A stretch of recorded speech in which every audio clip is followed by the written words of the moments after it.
Hello, everyone, and welcome to this WomenHeart HeartTalk focused on blood pressure and more specifically, how high blood pressure or hypertension impacts women across their life course. I'm Celina Gorre, and I am the CEO at WomenHeart, and I'd like to thank you for spending this hour with us. Today's session is being recorded, and also we will have some time near the end of our hour together for some Q&A, so please do submit your questions at any time. And remember that this discussion is educational and is not a substitute for personal medical advice.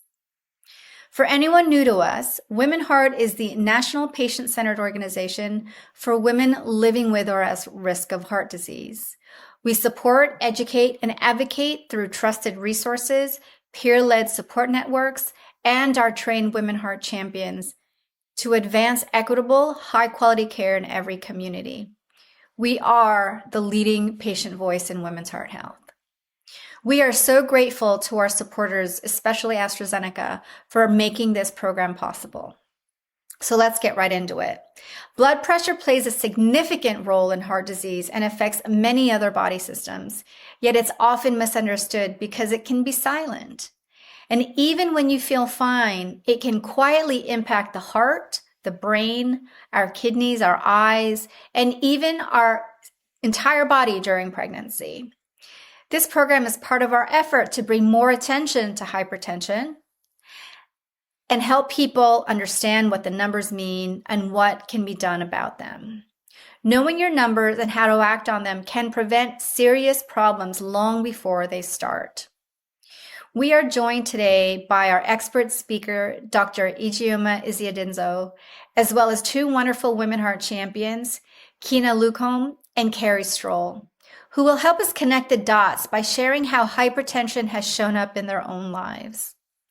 And over the next hour, we'll start with Blood Pressure 101, what it is and how to measure it, clarify what counts as normal, elevated, and high, and talk about risk factors and how hypertension shows up across a woman's life before we discuss how lifestyle changes and treatment can help.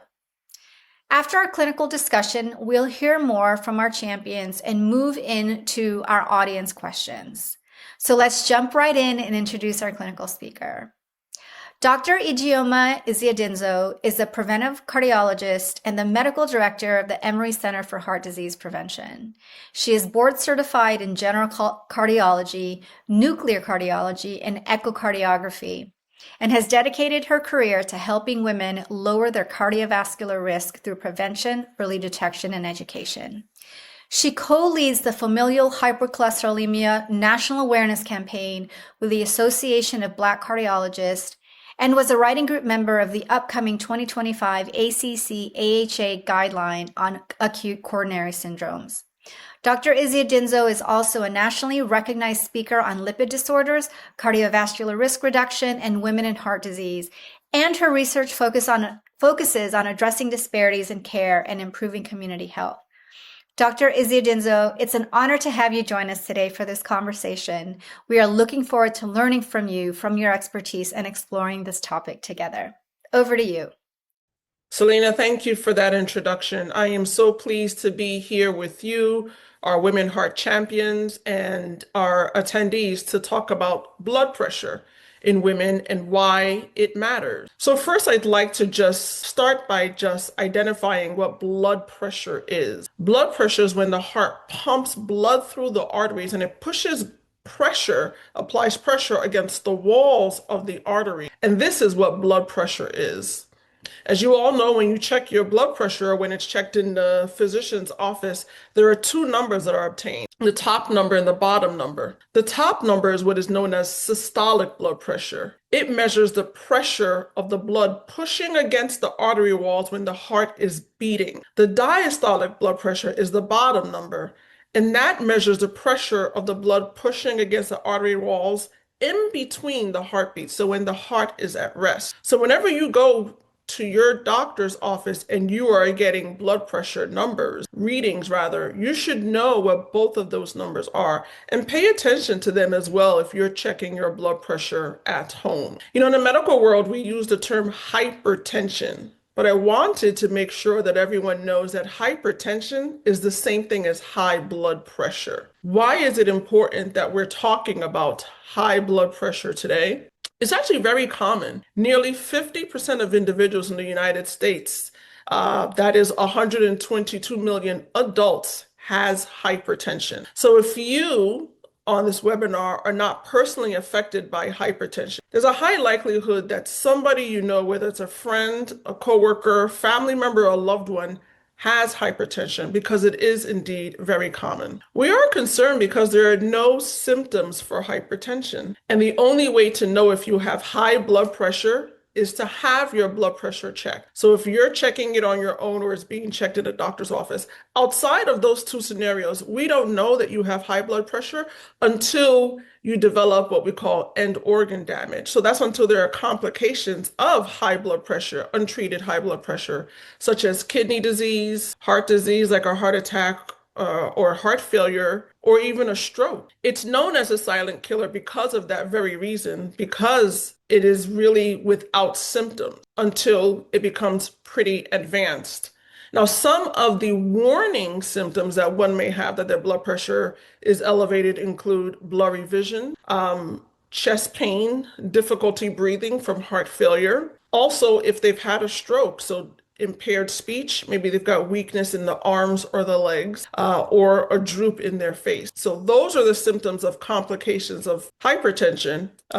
But pay attention to those other symptoms such as a blurry vision, a headache, or difficulty breathing. There are a number of health problems. I mentioned consequences of high blood pressure, including kidney damage, stroke, as I mentioned, dementia, impaired vision, heart disease. Peripheral arterial disease is another one where there is decreased blood flow to the arteries in the legs. And we know that there are some actual pregnancy-related complications among women who have had high blood pressure during pregnancy. I included this slide because I wanted to draw your attention to the fact that, as I mentioned, hypertension is very common.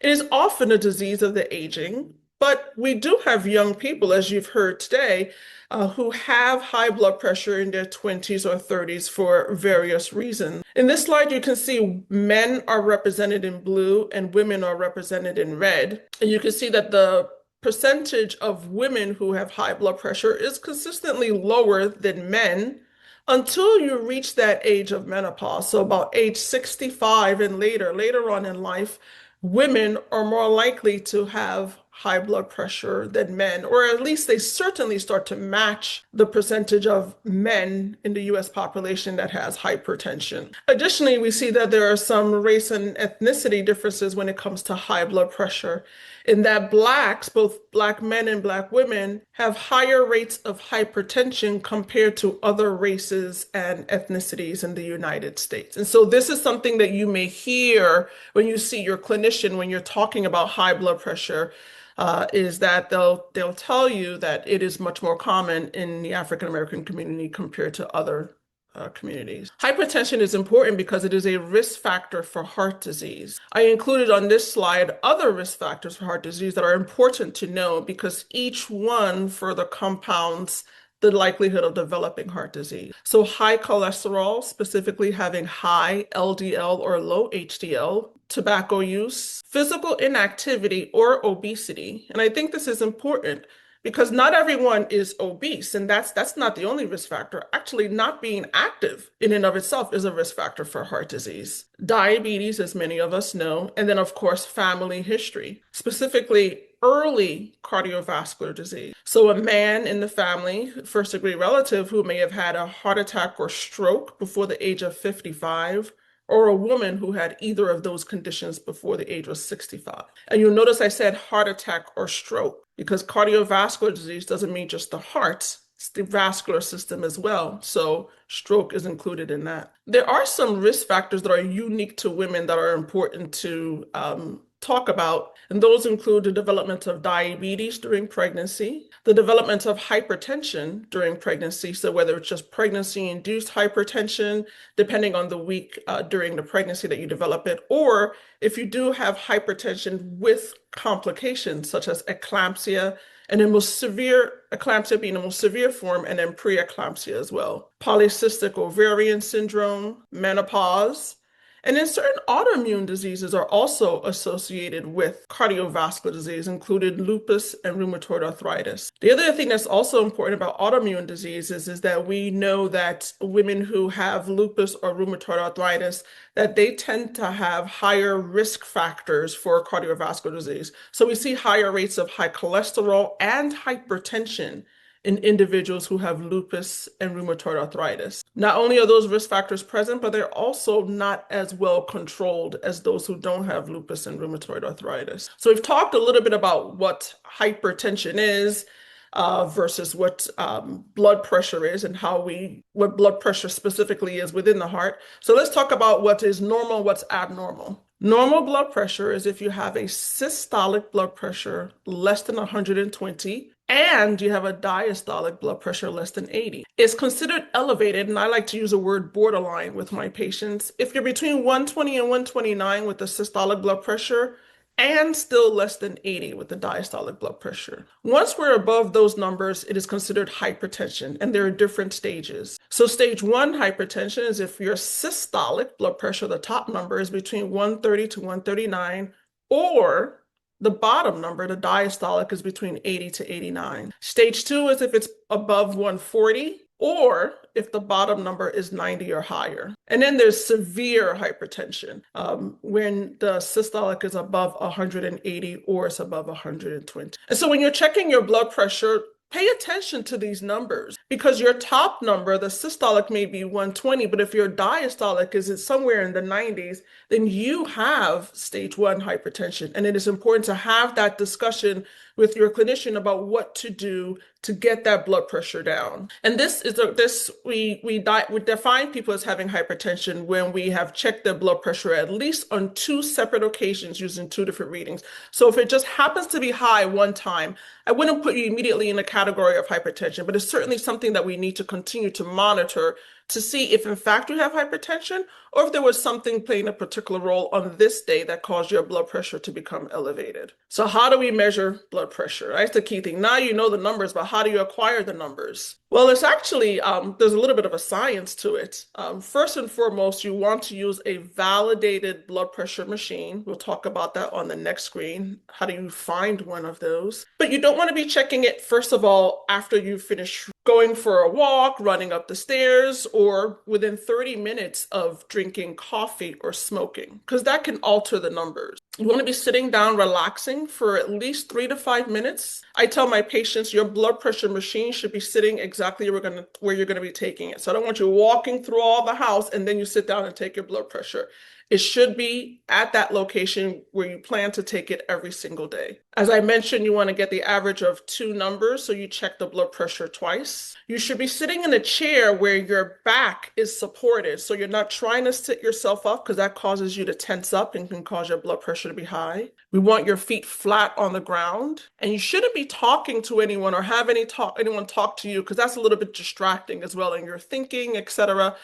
Between measurement. It's important that we get the arm supported, so your arm shouldn't be too high up or too low down while we're trying to get the blood pressure, because that can alter the readings and the accuracy of the blood pressure that we obtain. And most importantly, you want to get a cuff that fits appropriately, and your clinician can help you with that if there's any question. This is a great website here, validatebp.org, that provides a list of blood pressure machines that have been validated and are known to be accurate, that can be purchased over the counter, online, etc. I just went to one of the local pharmacies this weekend, and I found an arm-run blood pressure for $37. So you don't have to buy anything super fancy that reads the numbers out to you and says it out loud.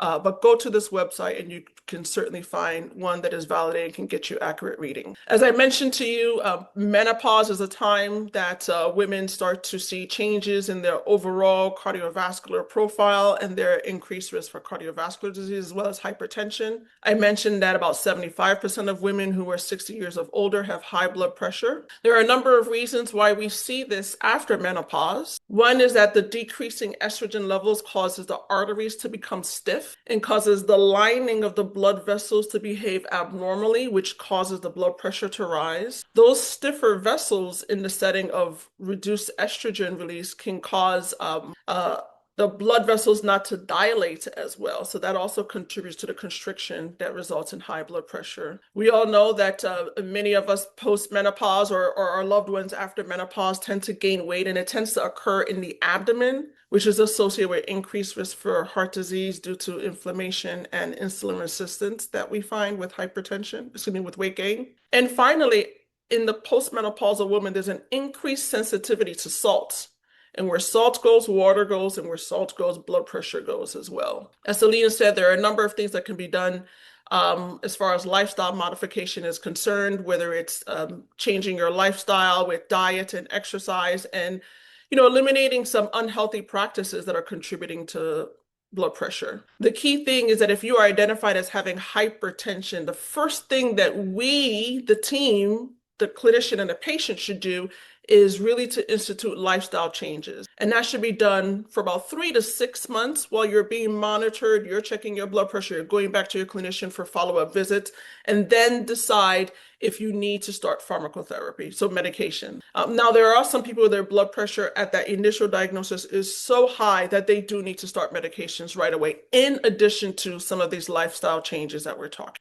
This is from the 2025 hypertension guidelines, and I really just included this to show you again some of the lifestyle changes that are recommended. That includes exercise, stress management. We know that stress, anxiety, poor sleep can contribute to elevated blood pressure, a low sodium diet, and then losing weight. For every 1 kilogram or 2 pounds that you lose, it actually lowers your blood pressure, the top and bottom number, by 1 point. This is a slide of just summarizing the DASH diet that shows a diet that has been shown to reduce hypertension when you adopt this diet. So it's low in sodium, higher in fruits, fibers, vegetables, low in alcohol, and fatty foods like fish or red meat. I wanted to include this slide because this is a summary of the impact of those lifestyle changes on your blood pressure. So if you were to lose weight, as I said, on average, those individuals who were put on a healthy diet, a low sodium diet, that if they had hypertension, it dropped their top number, the systolic blood pressure, by 5 points. But it actually even improved blood pressure for those who had normal blood pressure reading. If you follow that DASH diet, it actually can drop your systolic blood pressure by 11 points alone. Exercise, as you can see, can also reduce the systolic blood pressure on average anywhere from 5 to 8 millimeters of mercury if you have hypertension, by 2 to 4 points if you don't have hypertension. And then also cutting back on alcohol. In general, women should drink less than 1 alcoholic drink per day and men less than 2 drinks daily. And you can see the impact that has on your blood pressure. So imagine if you're doing a combination of these things, right? If you're following a DASH diet, you're really cutting back your sodium to less than 1,500 milligrams, you're exercising and you're cutting back on alcohol, you can have a significant impact on your blood pressure. And this is before we even get to medications. There are some classes of medications that are recommended and have been proven to be beneficial in the management of hypertension. So one class are the thiazide or thiazide-like medications. They're diuretics, so they help you to lose that sodium and water that travel together that raise your blood pressure. And we like that because it's known to be quite effective and it's a good first line agent. Additional classes of medications include the ACE inhibitors or ARBs, so you may hear that class from your doctor, as well as some calcium channel blockers, which are known to work in both men and women and in all ethnicities and races. And so this is another good first line medication class. So usually these are one of the three agents we will start with to treat hypertension, unless for some reason somebody has another medical problem, like if they have congestive heart failure, or if they've had a stroke, or if they have diabetes, then we may choose one of those other medications first. So I'm going to stop sharing and I will let you take it from here and let's see if there's any questions that may have come in or if you want to take it from Awesome, there with the questions you awesome. have. Yeah, well, I'm going to sneak in a question before we get going into these other topics that you and I wanted to discuss, which is how do you deal with a patient who has hypertension, but is really, otherwise doesn't have heart disease symptoms and has done the 3 to 6 months of lifestyle modification and is still really hesitant to start a medication because they've never been on a medication that they have to take for the rest of their life before. So Yeah. how do you sort of advise them and get them over that hump or that barrier in their minds of I can't take a medication. I don't want to take a Yeah. medication. Yeah. It's an excellent question. I face this every day in my practice because I think that there are several stages here. First, my Yeah. question to the patient would be, what is your concern? What is your fear? What is the barrier for you starting medications now that we've given it 3 to 6 months? We see that your blood pressure is not improving. We've sort of Yeah. done the experiment, I like to say, on our own. You've done everything you can and your blood pressure remains high. So I start that dialogue so I can address what their concern is. Yeah. And then, we talk about the potential complications. But before we even get there, one of the things we do say is I like people to I think one of the challenges is just wrapping your head around the fact that you have a condition and you'll need medication, right? Because you were fine for however many decades, and Yeah. suddenly now you're telling me I've got hypertension. I feel fine, right? Yeah. I feel Yeah. great. I don't feel what you're talking about. And that's why it's called the silent killer. So I Yeah. think sometimes it's just helping them realize that we've done all we can. The blood pressure isn't getting better. We can't deny it any further. Yeah. And that if we don't do anything, then we do risk the possibility of kidney damage, long-term ending up on dialysis, having Yeah. a stroke, having Yeah. congestive heart failure. And the thing is, a lot of patients they'll know a family member who's had all of those things. And you Yeah. don't want to end up there. And we start small, right? Yeah. We only use medications that we need to use That's to get right. it under control. I think that that's a really key point that you said about, hypertension is not benign and it's doing damage. Yeah, It's doing damage. So it's not a number that is just, is kind of arbitrary. It's actually doing damage every day that you don't have it under those ideal numbers. correct. You also talked a little bit about how hypertension shows up in a woman's life at various points in her evolution, right? Whether it's pregnancy or a menopause, etc. So, how would you advise a woman as she is either preparing for these these big moments? Or, she knows, for example, that she's, in her 40s and she's starting to feel a little bit different, etc. How would you help her think about risks specific to heart disease and hypertension as she's beginning to go through these changes? Yeah. No, I think you're right, just looking at the woman across their entire lifespan, right? So if we take pregnancy, first and foremost, I always say to my female patients, first of all, when I meet them for the first time, I ask about their pregnancy history. So did you have any of those complications that I listed there that are risk factors for cardiovascular disease, such as gestational diabetes or any form of hypertension? Yeah, And then if they have, then I educate them about that association with future development of cardiovascular yeah, disease. And what I mean by that is that women who have, whether it's eclampsia, preeclampsia, or pregnancy-induced hypertension, are at a greater risk of developing hypertension later on in life. So if you've ever had that during your pregnancy, that is a risk factor for developing it later on in life. If you don't have hypertension now and you have that history, that's something that all of your clinicians who are treating you need to know because they need to watch out for that. We need to be a close eye on that so that if you do develop high blood pressure, we're not just blowing it off like, why would she have that in her 30s or in her 40s? Well, because you had some pregnancy related complications. So that's Yeah. that.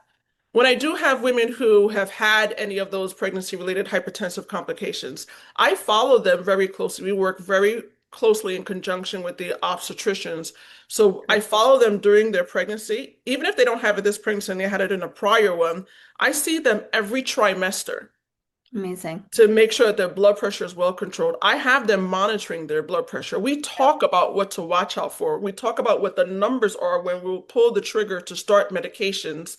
Yeah. And their obstetricians are wonderful, and they're also starting medications. And Yes. then Yeah. there's menopause, as you said, is understanding that women may not have had hypertension throughout their entire life course. And then suddenly in menopause, when you're going through all of these changes, your estrogen levels are low, maybe you're not getting enough sleep, your cortisol level is high, which can also impact blood pressure, that we Yeah. see those changes. And so we talk about that and what things lifestyle wise we need to initiate, plus or minus medications.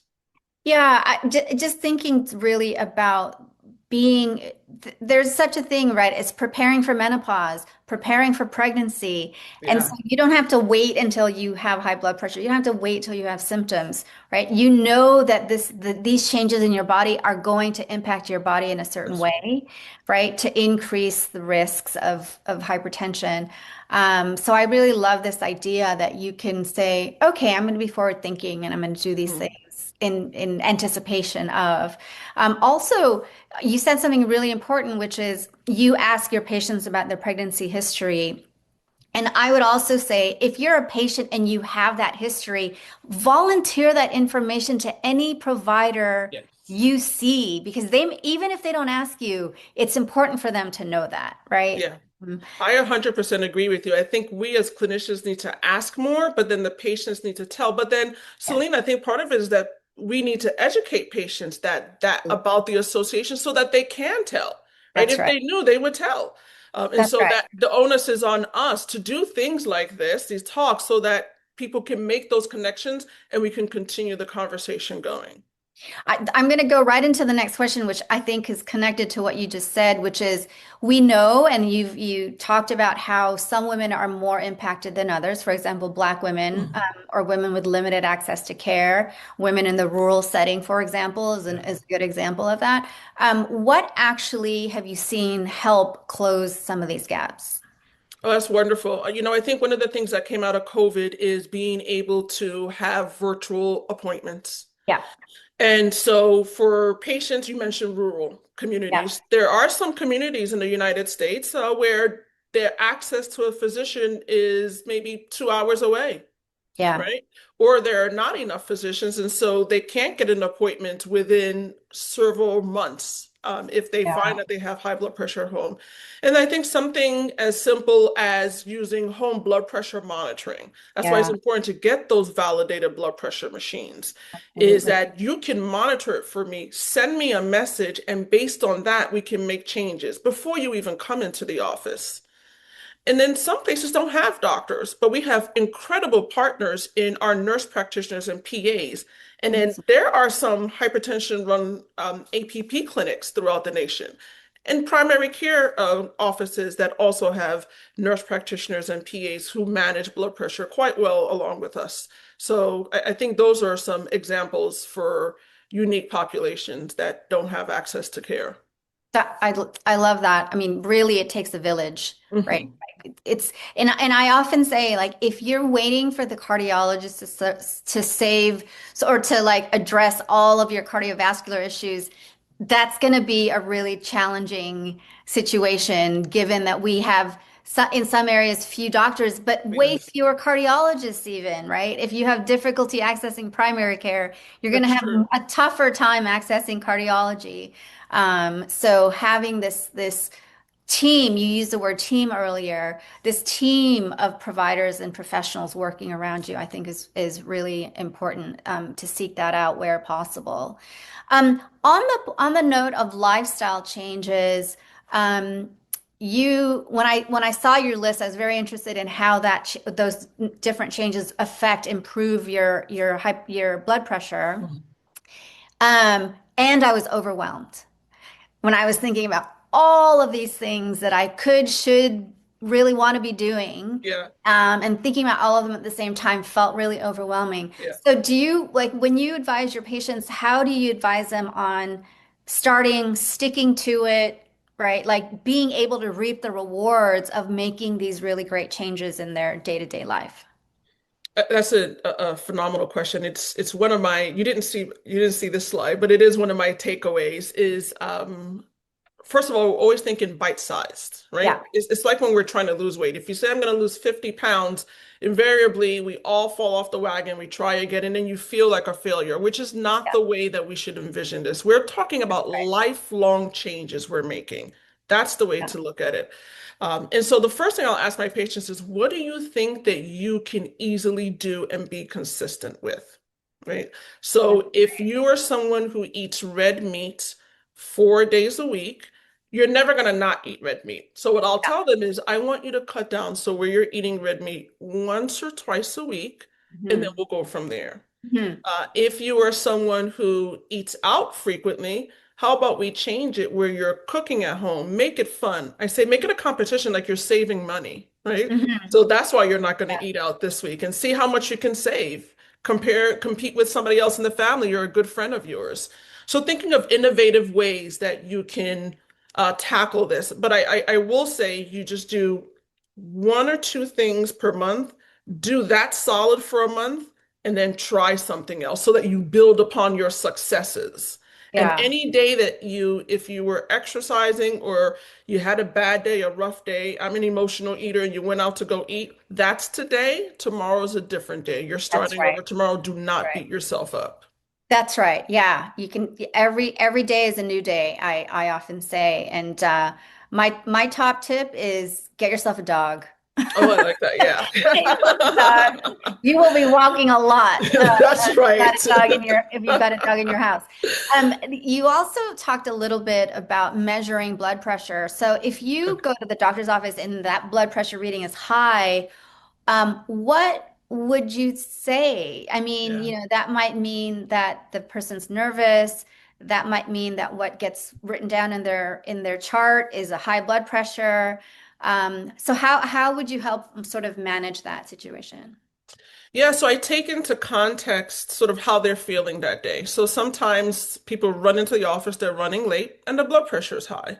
So we'll recheck it before they leave to see if after relaxing for several minutes during the visit, whether their blood pressure has normalized. I'll ask them what they had this morning. Again, a high salt diet or a high salt meal can impact your blood pressure. So I'll take that into context. Did you just get into some people just may have had an argument with a loved one or on their drive over there, somebody cut them off, etc. But then we will say, if indeed I confirm before you leave today that it is high, if it's not extremely high where I feel like you're in danger that we do need to start medication, then again, then we will monitor it. But then first thing I'll ask you is, do you have a blood pressure machine at home?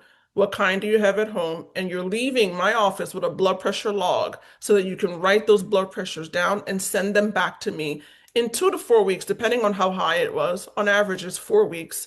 And then we will make a decision if your blood pressure is high. Got it. Got it. That really is helpful and very clear in addressing, what do you call it? White coat syndrome? Isn't that what White coat they hypertension. So, hypertension?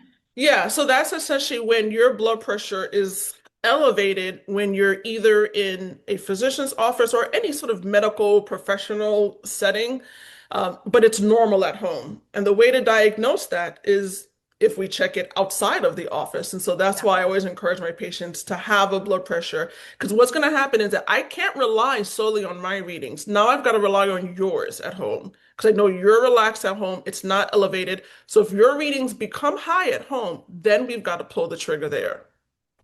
Exactly. Well, thank you, Dr. Isiadinso. This is I learn every time I speak to you. So thank you for this conversation. I do want to bring in Kina and Carrie, our champions.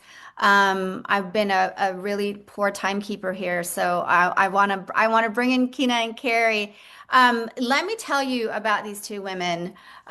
Kina has been a Women Heart Champion since last year, 2024, and she joins us from Florida. And Carrie is, as she said earlier, from our most recent class, like 2 months ago. So she's brand spanking new as a champion. And we graduated, Carrie graduated at the Mayo Clinic this past October, and she's joining us from California. So thank you both. And Kina, I'm sorry we had a little technical difficulty earlier. But why don't we start with you, Kina, and talk a little bit about when you knew that you had some risk. What did that mean in terms of your family history, your pregnancy history? What were the factors sort of surrounding your risk around hypertension and heart disease? Oh, you're on mute, Kina.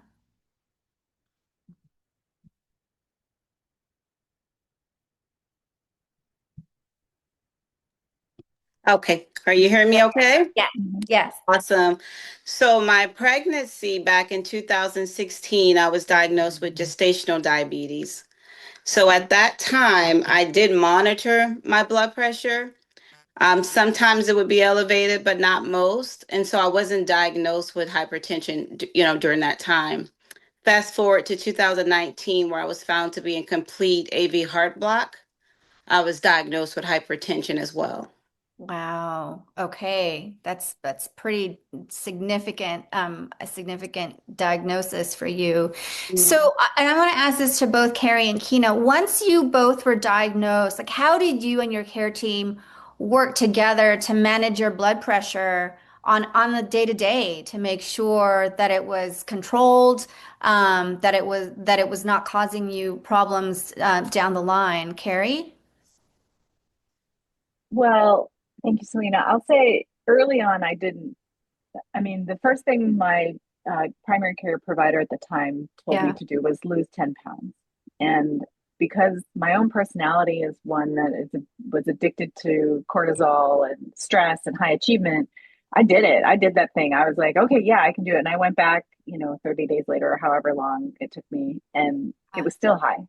Oh, And so wow. I felt very deflated, like, okay, well, that didn't work, right? Yeah. And I see a question in the chat about being on medication. I just want to uplift the piece that was shared about accepting, like this is you're not a bad person because of it. You're not faulty. You're not like I will be on medication for the rest of my life. Have been on medication for over 20 years. That is just part of it. But you can work with your care team, if you have access to them, to find out which medication combinations are best. Yeah. Yeah, Mhm. that acceptance is key. Mhm. Did it take a while, Carrie, to get there or? It did. And I would say that the majority of my learning and healing has happened just in the last 3 years because I then, 20 years into having hypertension, experienced a SCAD heart attack. Wow. And I've since learned that SCAD is associated with risk factors such as hypertension as well as migraine headache. And so Mm. I want to reveal again that there are potentially symptoms that the medical field hasn't identified per se as symptoms that are related to a certain aspect. And I'm not a medical professional, so I would just want to say I'm not giving advice or anything, but Yeah. those were signals to me that I was living a very unsustainable lifestyle. And so I've taken a lot of lifestyle steps. So diet is one, but not yo-yo dieting, right? Like I was trying to do that thing, but that did not work for me. Consistent eating, the DASH diet I've known about for a long time. Activity, super important. I do have a dog. She's a high energy dog. So we try to walk, multiple miles a day. Yeah. I don't do high intensity physical activity because that's not recommended with SCAD. And so but I walk her every day, and Yeah. I use that as my exposure to sunlight. I use that as my, mental health, like tension relief. Something that really stands out to me with hypertension, especially with women, is that the relationship between, and I've heard this in other webinars, the systolic and diastolic, and that the diastolic is at rest. We have to remember that as women, we don't rest enough. Like, Mm-hmm. it's just a metaphor for me to say, like, okay, I need to rest more. So Mm-hmm. monitoring my sleep is really important and managing my own stress. Yeah, I yesterday was speaking to a friend and I heard this phrase and I really want to own it, which is rest is resistance. And I just think Mhm. like, especially for women, like that's something to really sort of embrace and embody. I want to go to Kina. Kina, when you were diagnosed, like, how did you work with your care team to manage blood pressure alongside perhaps some other things that you had to manage? Was that a conversation that you felt was productive, or did you have to sort of find your way, navigate your way through to find a team that you really were able to partner with? Well, I ask a lot of questions. I did get a new primary care physician, Mhm. just simply because I didn't everything just hit me at once, and so I felt like I should have been tested a little bit more, so or screened a little bit more during the time I had the gestational diabetes. We worked together. We came up with a nutrition plan, a fitness plan. I really did not want to get on medication at all because up until that point, I'd never been on any medication, long term. Yeah, And then I knew that once you start the blood pressure medication, oftentimes you can get off, but for the most part, depending on why you have it and the stage that you're in, you're probably going to continue to take it. And yeah, so that was kind of some hesitancy on my part, but my team, they work with me, provided information. My physician allowed me to call, in the evening sometimes with questions. And because I was diagnosed with to be in complete AV heart block at the same time, I knew the importance. And then with my background as well, I knew the importance of taking that medication. yeah. And so I can say that today, my blood pressure is managed. I've not had any issues since 2019 with my blood pressure. I do what I need to do. I'm on a very low dosage of the thiazide, but it keeps me where I need to be, and I've not had any complications. That's fantastic to hear. Carrie and Kina, can you sort of think about your experience? And for the women who are on this call today, what's one piece of practical information or practical tip that you would encourage them to do this week to take action to make sure that they are managing their own blood pressure? Who wants to go? I can. I Okay. would I would say definitely know your numbers, know the parameters, take time to put you first and Yeah, to understand a lot of times we tend to look at elevated blood pressure like it's not a big deal. But when you really look at what can become out of this, what, it can manifest into, you really want to take it seriously and just know your numbers and, take time, take your blood pressure. And even if you don't have any heart issues or high blood pressure, still have a blood pressure cuff in your home. Be able to check it in times of stress, be able to check and monitor your blood pressure. absolutely. I know that the recommended guidelines for how often you should check your blood pressure is so low. I mean, in my mind, it's so low. Having a cuff at home is really critical. It Can, is. oh, sorry. Go ahead, Kina. No, no, I was saying it is. You're Oh, absolutely oh, right. Yeah. okay.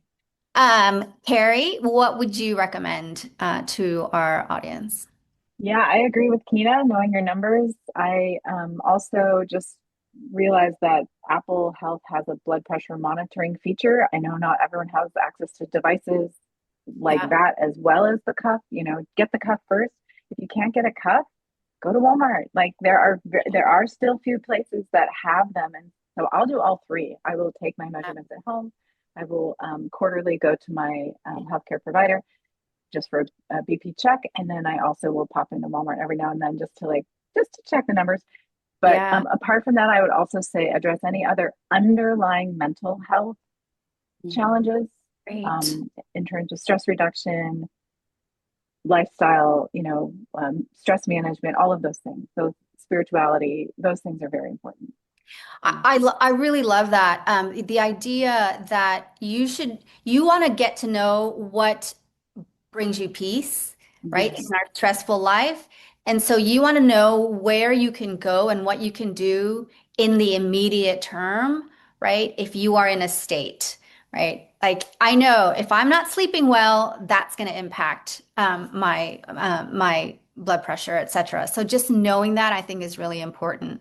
Um, I know it wasn't a lot of time, but I want to thank Carrie and Kina for sharing your perspectives.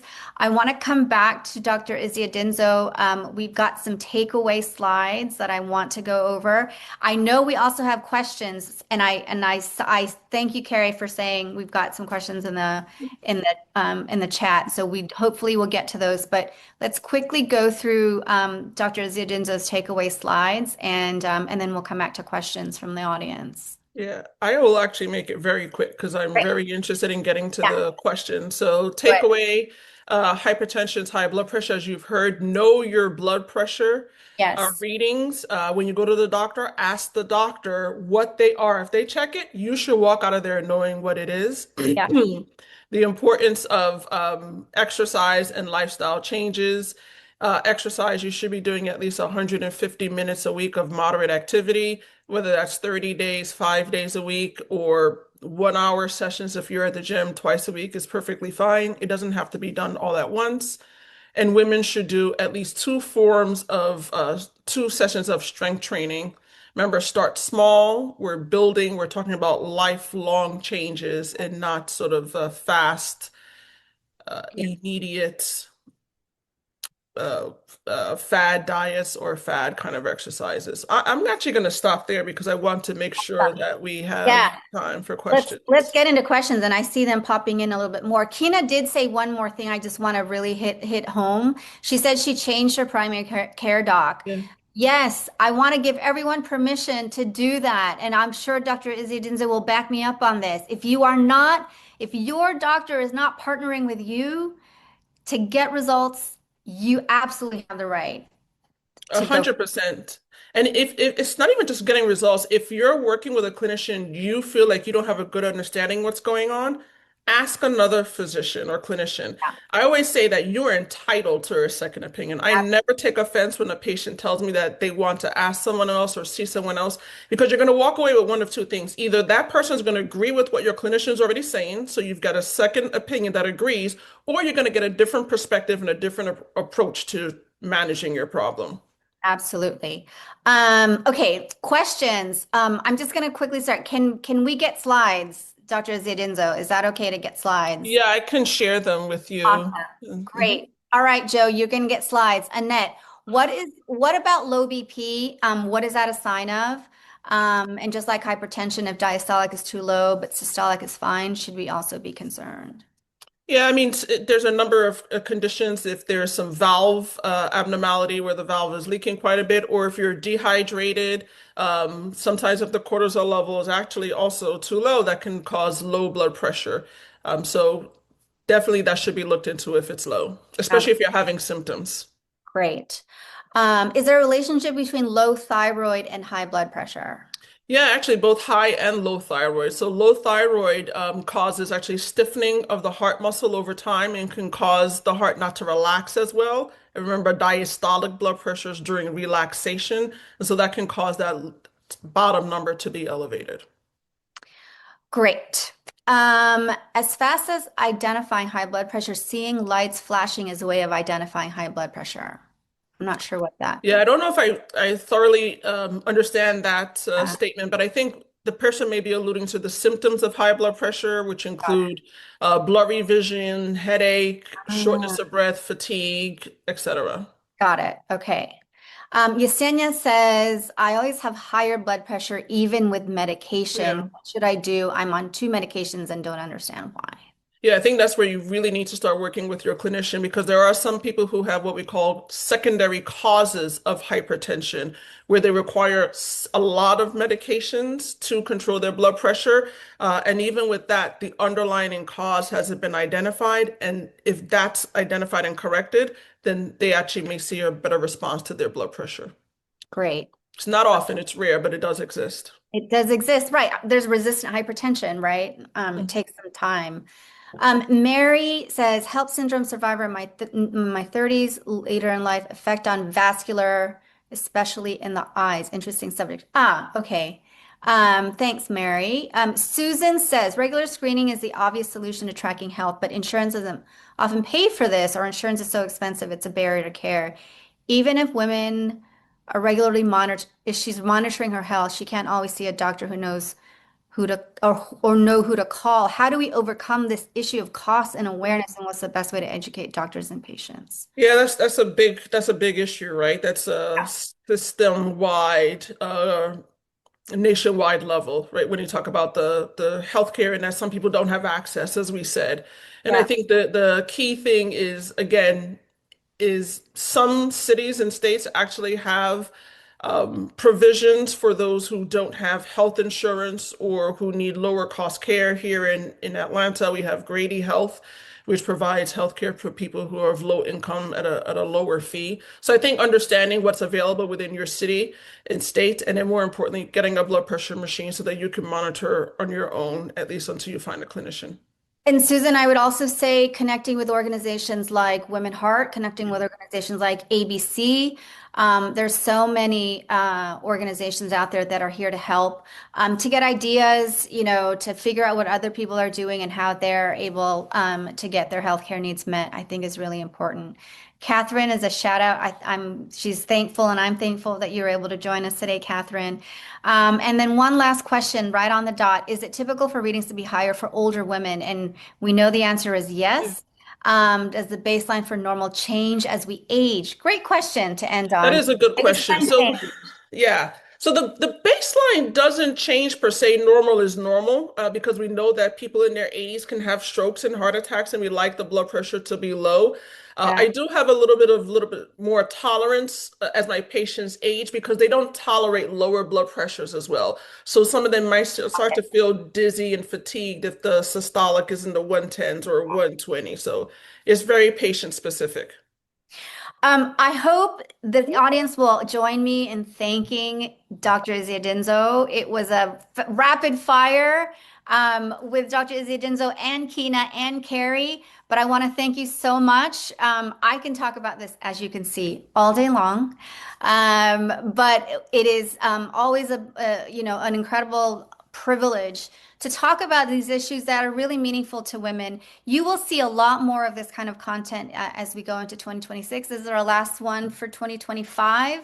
Have a really, really amazing holiday, and take care of your hearts during this holiday season. Holiday time is a really challenging time for us. So please, please, please take care of your hearts.